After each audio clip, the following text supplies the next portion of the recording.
Welcome to the CI News. Today we're going to talk about sustainable projects. We have our reporters all over the island, but now we're going to connect with Ellie, that is in Tenerife.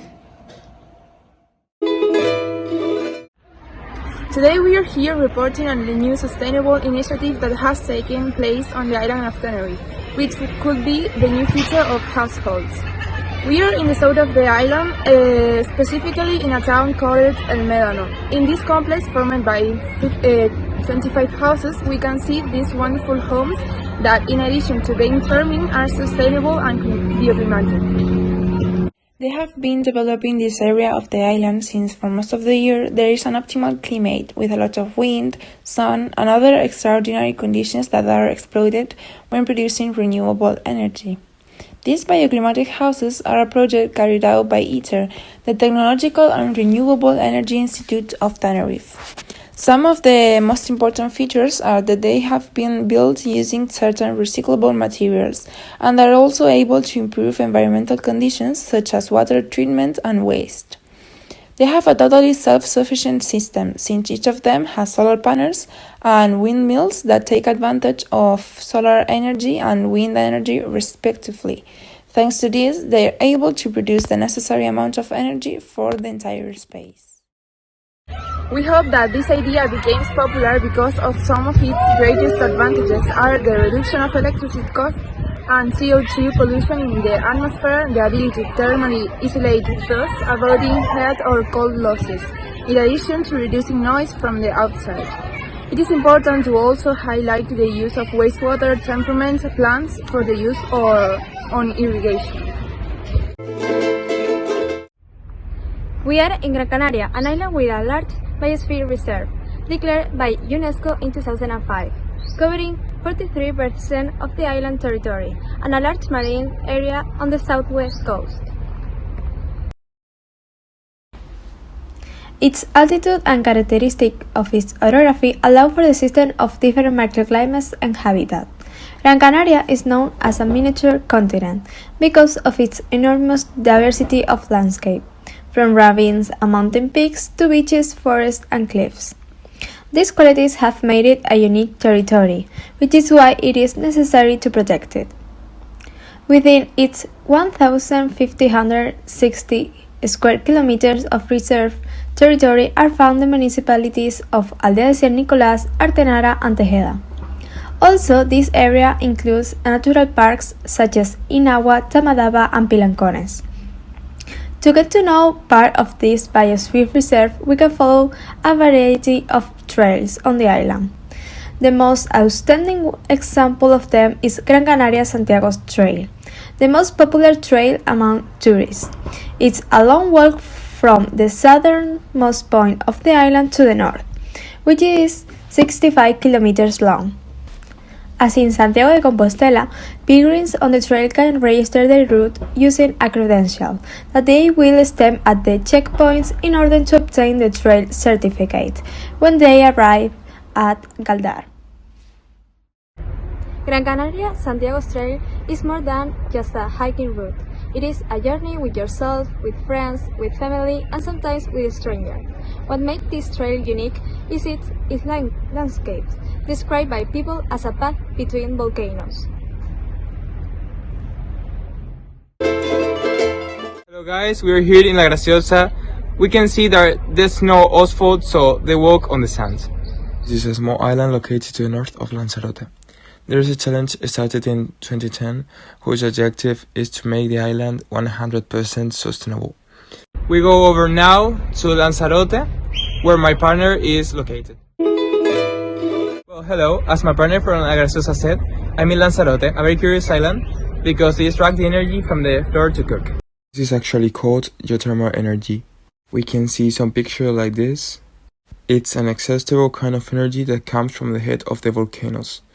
It's also sustainable and a so important resource that the nature brings to us. Now we're going to visit La Palma with my college students. Hello guys, right now I'm in La Palma. As you know, a volcano recently erupted on this island, but it does not have to be negative. This gives a way to geothermal energy. As you probably heard my college in Lanzarote talk about this. Geothermal energy could supply almost all of the energy demand in the island of La Palma in a sustainable, renewable, and affordable way. The experts have claimed the Canary Island has the ideal territory to develop geothermal energy in Spain. Now we are going to travel to Fuerteventura. Hey guys, I'm here in Fuerteventura. This place is a biosphere reserve declared by the UNESCO. What is a biosphere reserve? Biosphere reserves are areas of terrestrial and coast ecosystems that promote solutions to reconcile conservation and biodiversity with their sustainable use. We are in the nude of the Corralejo, a natural park, and in this blocket of white sand is the typical Canarian malpais. Volcanic soils are ochre colors that originate more than 50,000 years ago, during the eruption of the numerous volcanoes that are in this area. To this is added the turquoise water. Now we connect with the El Hierro. Rocío, are you there? Hello everybody, we are today in El Hierro, Canary Island, where an environmental fair is taking place. This project is part of the new project Emplea Verde that the island is developing with the help of the council. One of the main projects is this one, and today we have Harold, the owner of a traditional bakery shop in El Hierro, that will be guiding us on this event. Hello. Harold, could you tell us a little about the project? Of course.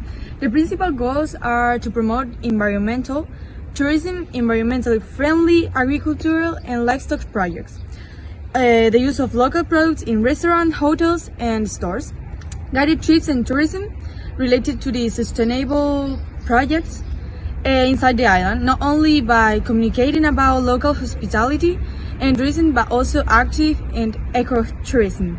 And not forgetting the awareness programs are also involved. What I find particularly interesting about the project is that the little stores and little business are also involved in the development of all the activities. Harold, could you explain us why all of this started? The main idea is that normal people should engage in the development phase so they can understand the effort that it takes to create a sustainable environment. That way people will be willing to keep going till the end. Thanks for everything, Harold. My pleasure. Some of the achieved goals are employing people at risk group, highlighting materials that are substituting polluting materials, a better use of the natural resources coming from the island, and the employment of local resources inside the hospitality network.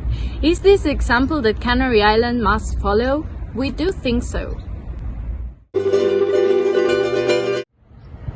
Today we are in the Canarian Technological Faculty in La Gomera, where the project La Gomera Sustainable is being developed. This project is based on the installation of solar panels that will be able to cover the 65% of the energy demand of the island by the year 2025. The insular government has designed 3.5 million euros in this innovative project.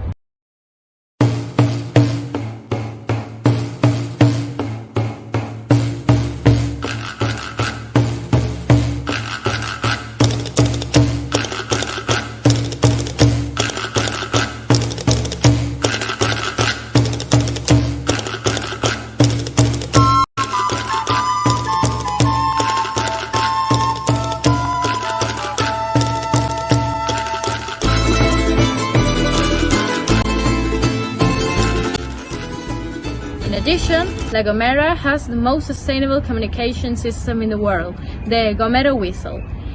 It consists of using the orography of the mountains so that the whistles reach the end point on the island.